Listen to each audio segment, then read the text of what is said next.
शांत तलावाच्या काठी एक म्हातारा करकोचा राहत होता. पूर्वी तो तरतरीत, वेगवान आणि शहाणा होता. माशा पकडून पोट भरत असे. पण काळ जसजसा पुढे गेला त्याची ताकद कमी होत गेली. पंख पूर्वीसारखे वेगाने उडत नव्हते आणि माशांचा पाठलाग करण्याची ताकदही उरली नव्हती.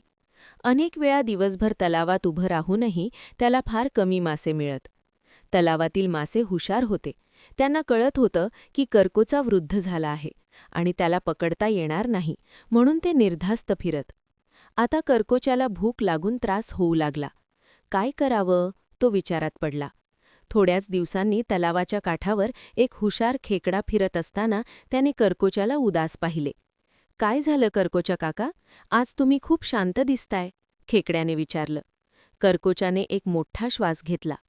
काय सांगू रे खेकडा, या तलावात आता खूप घाण वाढलीये. लवकरच माणसं हा तलाव मातीने भरून टाकणार आहेत.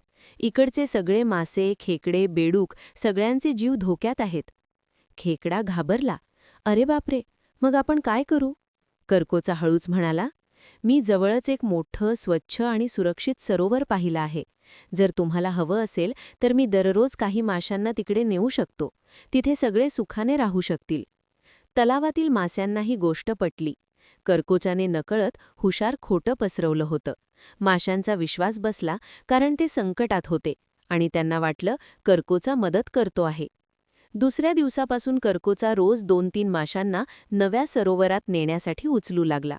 पण तो त्यांना सरोवरात न नेता एका मोठ्या दगडावर नेऊन खाऊन टाकत असे. त्याची भूक भागत होती आणि तलावातील मासे कमी होत असल्याने त्यांना अजून भीती वाटत होती. खेकड्यालाही आपल्या वळणीची वाट पाहावी लागली. काही दिवसांनी खेकड्याने म्हटलं, काटा, आज मला पण त्या सुंदर सरोवरात घेऊन चला. करकोच्याने हसत त्याला मान्य केले. पण खेकडा हुशार होता.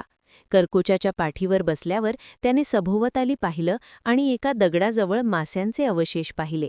त्याला ताबडतोब सगळा प्रकार समजला.